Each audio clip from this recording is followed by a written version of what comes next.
Hello everyone. Today I will show you how to make an appointment at the Social Security office. The first method is to call the Social Security number. This is the number for regular calls. If you have a hearing issue, there is a special number you can use instead.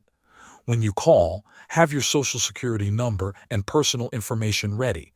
Tell the representative why you need to come in, and they will help you schedule the right type of appointment and offer available dates and times.